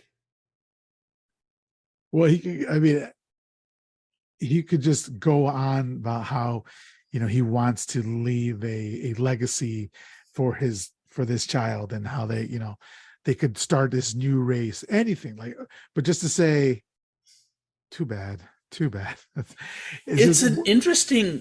especially for somebody who's so erudite in his and the way he presents himself, to just say too bad was just a bit. The writing seemed lazy at that point. I I I was confused as to why he wanted to merge him, her, and the baby. Yeah. At the end, like that didn't make a lot of sense to me. I would have thought like I think my if I was a monstrous fly man or a mosquito, just my like what I would attempt to do would be to merge a woman with a fly. Like my instinct would have been like, how can I?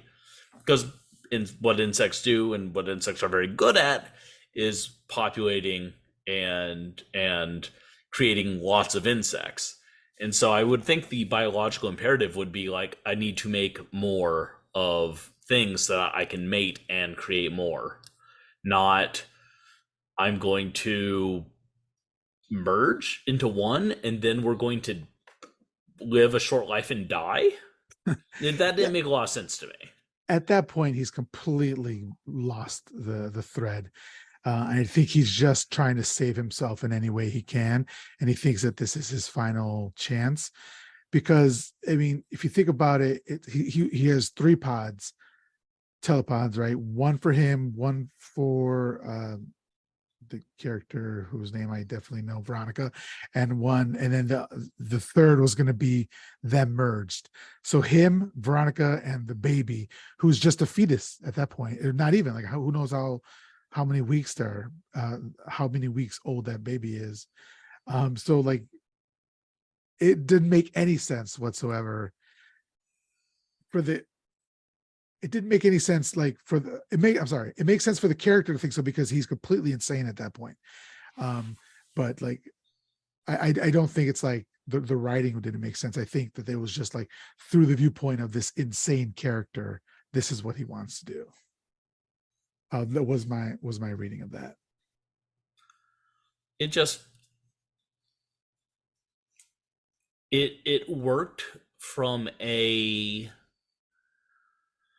um trying to think of the phrase here. An escalation point of view, right?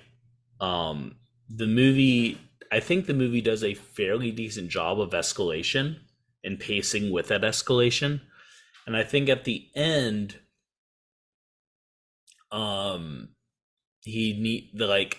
they had to reach a fevered pitch before he merged with a teleportation pod, and they blew his head. Again, there's a lot. The ending is not great as far as like making sense. But they had to continuously bring it to the next level.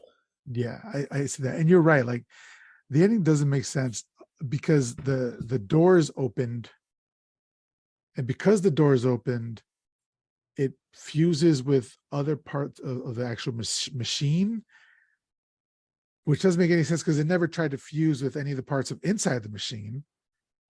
Like when you're right, it didn't make sense. But he ended up at the end looking like Tetsuo the Iron Man. Yeah. Have you ever seen that? Like, it's pretty crazy. But that was like body horror mixed with cyberpunk a little bit. It was really weird. That ending, and then as quickly as the movie started, it ends. Because there was that scene afterwards where they're kind of like living together with that asshole ex-boyfriend, but they cut that out. So the movie ends at the scene in the laboratory after she shoots him in the head with the shotgun, which looks great. That's also a great practical effect. But yeah, it was the ending wasn't the best, but I did think that the final sequence of Brundlefly was great. When like his face starts to kind of just melt off and revealing that character behind you. For people on Patreon, you see that John has a picture of the final Brundlefly, which is giving me a bit of Swamp Thing. You can see that. It's the texture on it. Yeah. And then, but the eyes. So the company that did the special effects, they wanted a way to connect the audience with this character, and so they tried to go with Jeff Goldblum's eyes, and so they're just kind of exaggerated. They made his eyes and exaggerated them a bit, so you can still, because otherwise it's just so you can connect with them, and I thought that was great. So. I took a look at some of the concept art from Cronenberg for the transformation. Okay. And the concept art is way gnarlier than what actually made it in the movie. And I believe Cronenberg is on record as saying that the fly just isn't gross enough for him. He wanted to be way grosser. Yeah, and I think the special effects team was saying that the stuff that he wanted to do just wasn't able to be done practically at that point in time. So they did what they did is they started with the end product and then worked their way backwards, because that's the only way they can get close to what Cronenberg wanted. Yeah.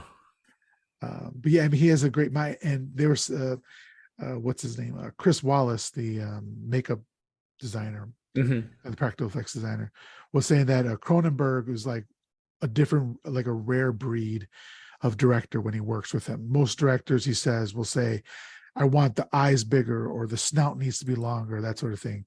And what Cronenberg would say is he needs to be in more pain. So I just love the concept. I love that. Yeah. That's so good. So he's that Chris Wallace is like, that's why I love working with Cronenberg. There was one part where he calls Gina Davis's character over. So they have a fight, they have a falling out. He tells her to leave. He says, you're such a fucking drag, right? Or something like that. And then, this is where he says more about the flesh. He says, I bet you think you woke me up about the flesh.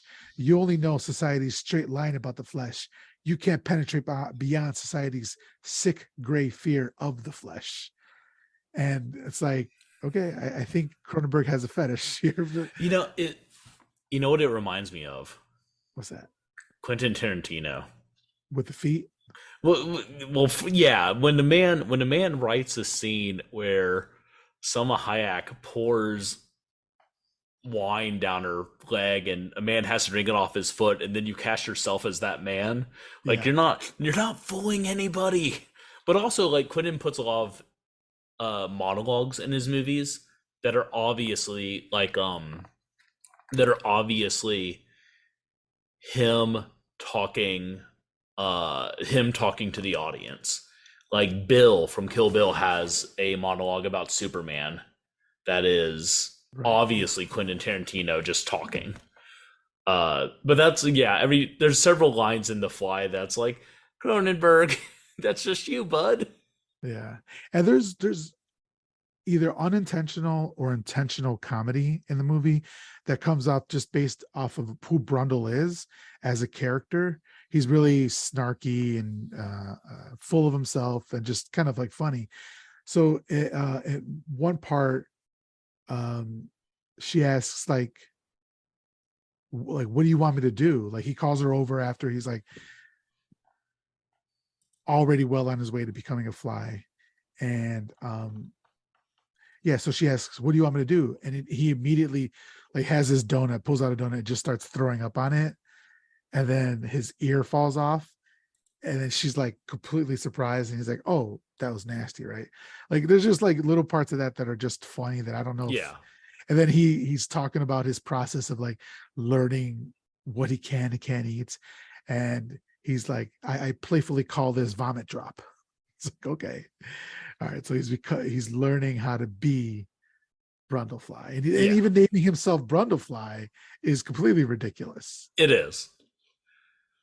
It is very silly, but also kind of brilliant. You know what I Yeah. mean? Like the fly, the fly is such a cultural touchstone that having terminology to refer to it is helpful, I think. That's true. But you're right, there's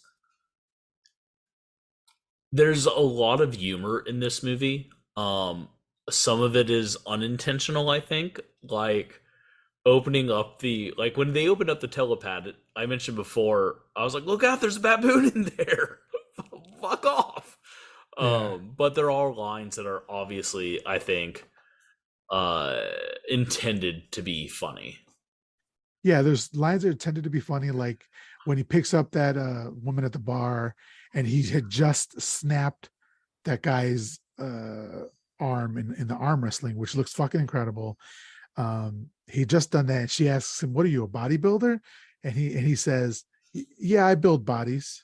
I was like, okay, cool. But then there's also other scenes that are or other lines that are just like devastating when he says like around the time when he was talking about insect politicians, he says, I'm an insect who dreamt that he was a man.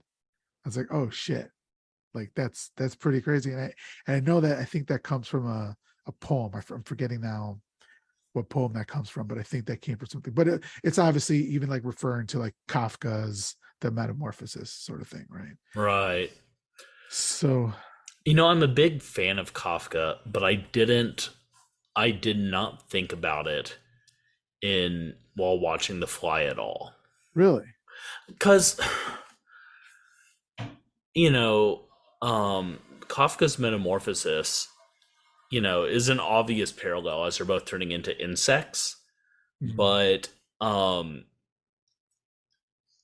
Kafka's entire milieu really is the lack of an explanation, and an exploration of bureaucracy, and the absurdity of bureaucracy and the way we let it run our lives.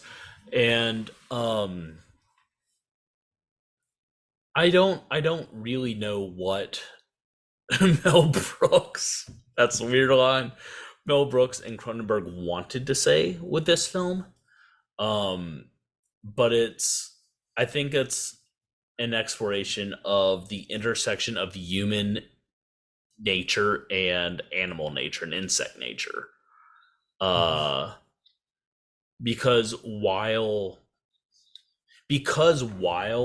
the Brundlefly does away with etiquette and the norms that make you acceptable in society, there's not a lot of the things he's doing that you can't see. Like, what's the difference between the Brundlefly and Andrew Tate? What is that a joke? No, there's Oh, okay. not a lot. They're both bald, weird looking monsters that are just trying to get laid. With the bug eyes, yeah, Yeah, with the bug eyes and the I mean, I don't know how many Bugattis Brundlefly has, but yeah, yeah. I think one of the things that Cronenberg was talking about, like the themes that he was going for, was aging, right, and the process of aging and what that does to a human body.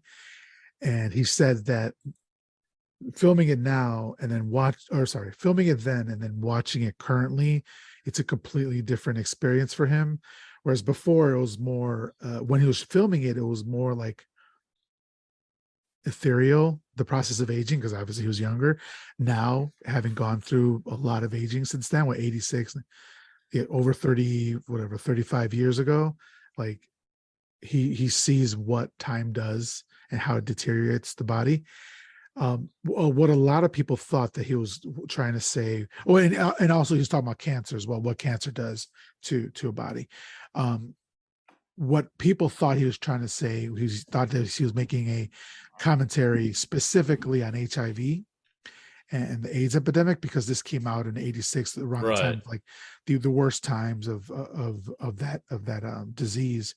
But he's like, no, it wasn't specific to AIDS. It was more in general to sickness and disease in the human body as well as aging. So I know that's what he was kind of what he was going for. Different, like that just goes to show you what a unique individual Cronenberg is. That if you were to tell somebody that they wanted to make a movie about cancer and the disease and what happens to the human body, you would never in a million years think that out of that would come The Fly, you know? Okay. So, not to get too real, but I start chemotherapy tomorrow. Yes. I had it's hard to see here because of the tattoo, but I had an implant right here Okay. last Wednesday. You can see the incision right there. Um, I can see the place. I can see where this will lead with cancer. Okay. It's a mutation. It's something in your body. There's this alienness to your own body that I've been experiencing.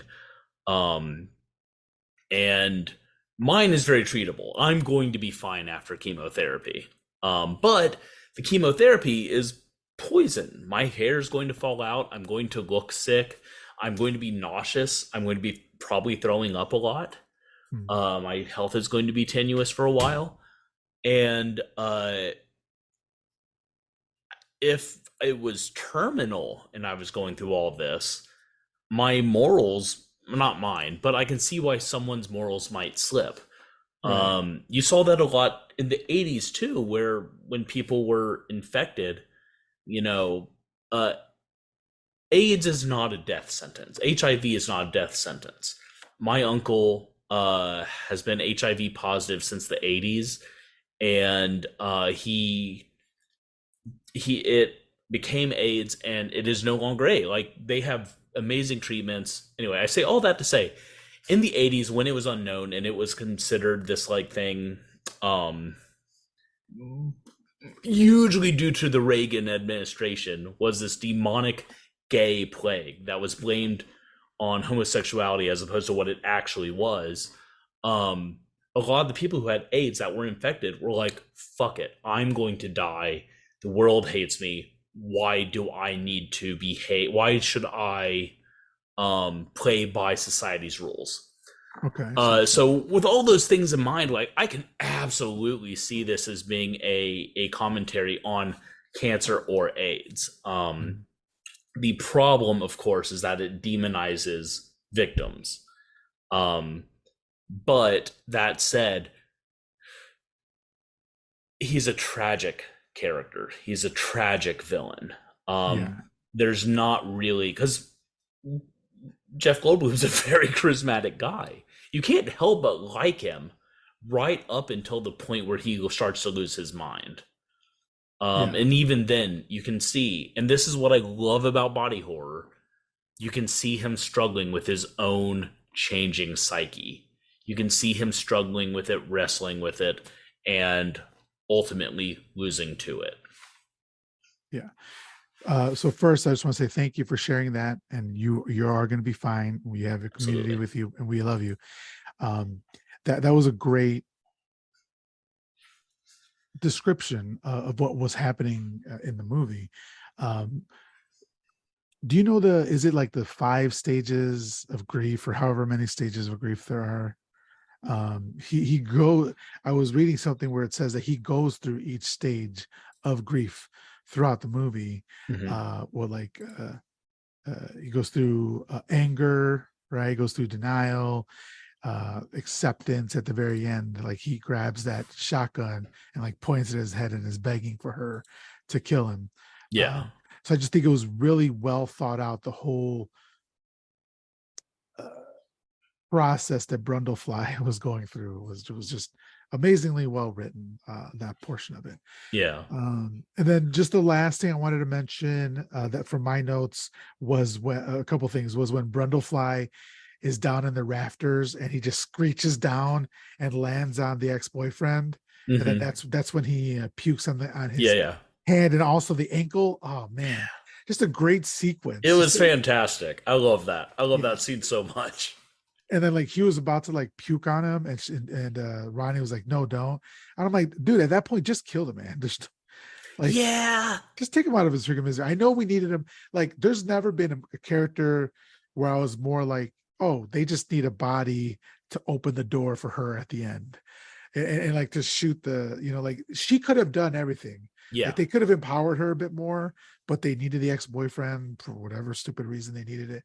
But like, I was just like, just kill the man. Like he doesn't need to doesn't need to be here. But I think, I mean, when you look at it, it has an effective cast of 3 people. right, that's what it says. Very Um small cast. yeah, and it could have been a cast of 2. Um I do think he's largely, the ex-boyfriend is largely unnecessary. Other than like adding some tension and drama. Right. But it will, I think also, honestly, I think it would have been way more interesting if she had had a positive relationship with him and he was a good, likable person. Um, Yeah. because then her going back to Brundle is more tragic. It's more like, but you have someone who actually is not a fly monster that's going to treat you well.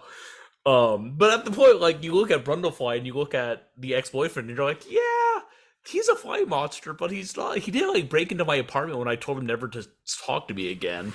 He didn't Um, gaslight me. yeah, he He didn't like, gaslight me about. imagine like um, what that does to your ego when I'm she just saying, still chooses the other man, right? and he's not I even a love man him. anymore. He has a proboscis. Okay. Yeah, it's pretty amazing. So I guess that's the end of the movie. That's The Fly, from 1986. She ends up shooting him, and then it literally just ends there. So I guess we could just go into ratings, and then afterwards we'll talk about it a bit, but we'll continue our conversation in the Sunday school sessions, which is Patreon exclusive only. But for right now, 2 things. First, I want to get your rating of the movie out of 5 upside down crosses. What would you give David Cronenberg's The Fly? I'm going to give it a 4.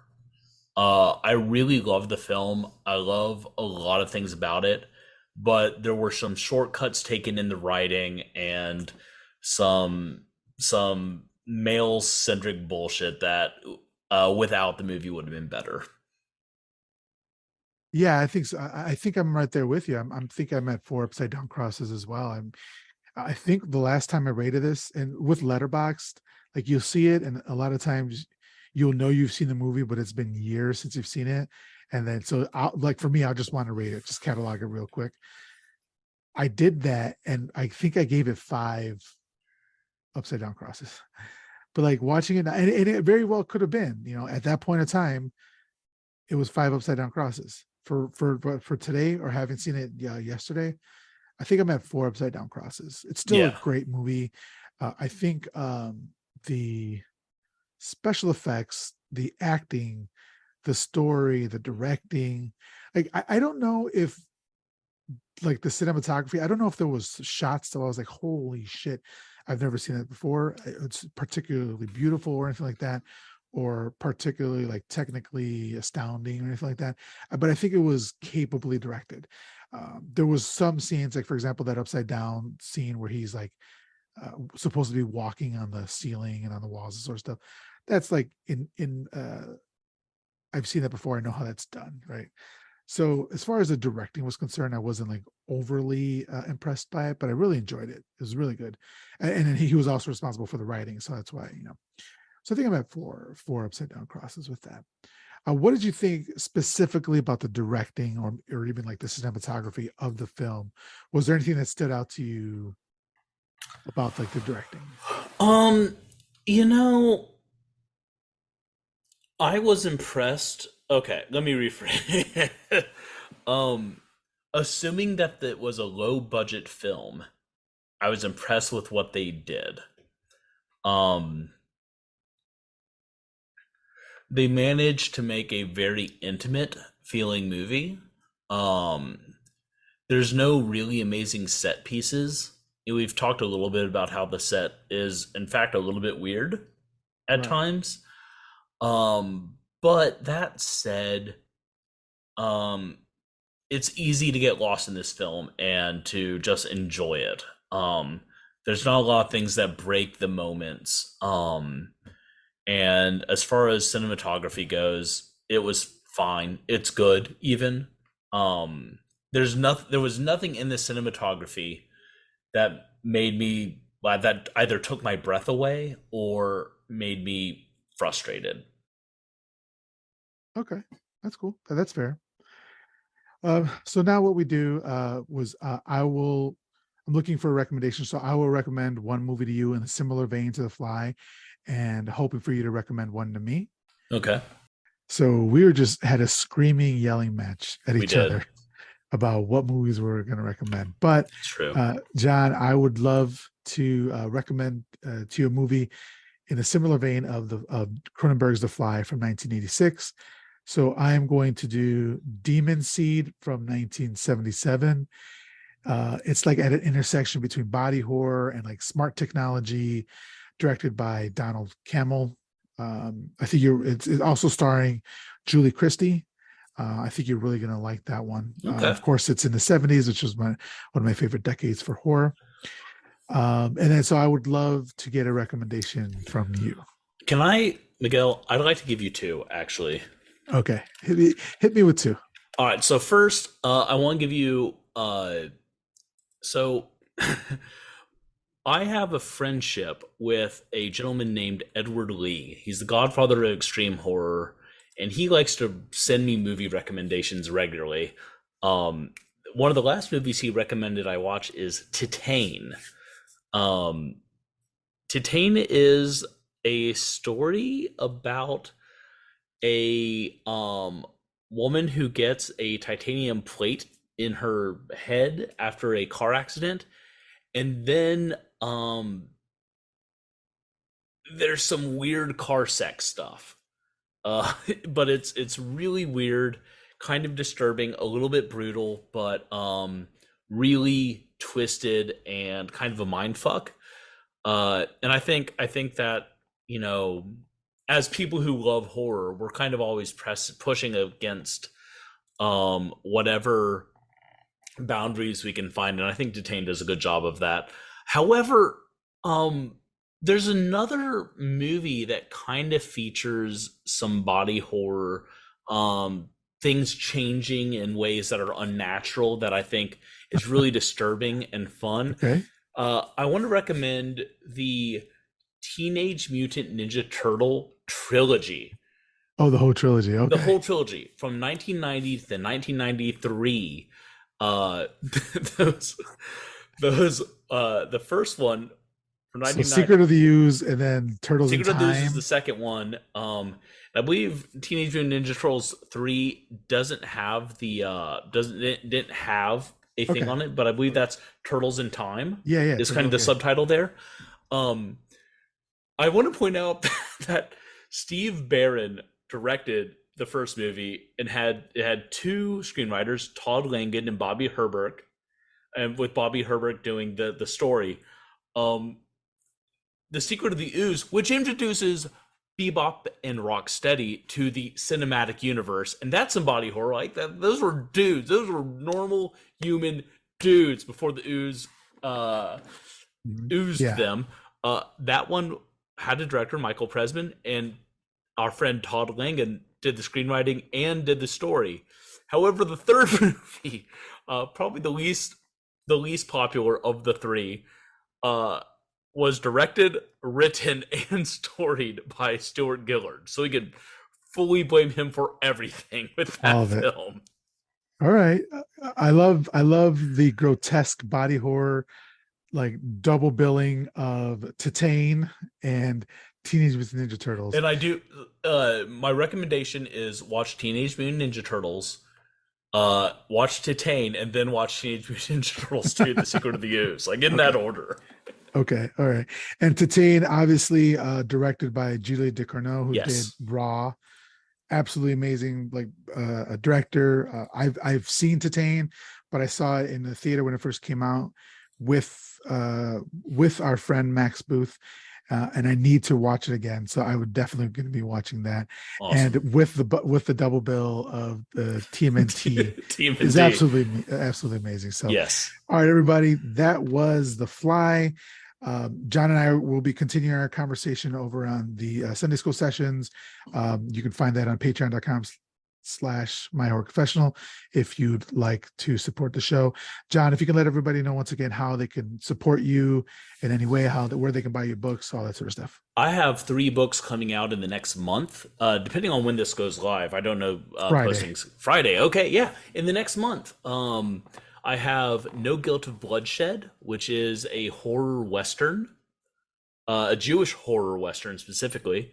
I have a book called All I Want to Do Is Take Shrooms and Listen to the Color of Nazi Screams, which is an autobiographical novella that's coming out from Planet Bizarro Press. And finally, I'm launching a Kickstarter for a game called Welcome to the Splatter League. All of those you can find using my link tree, which is linktree/kaiju poet.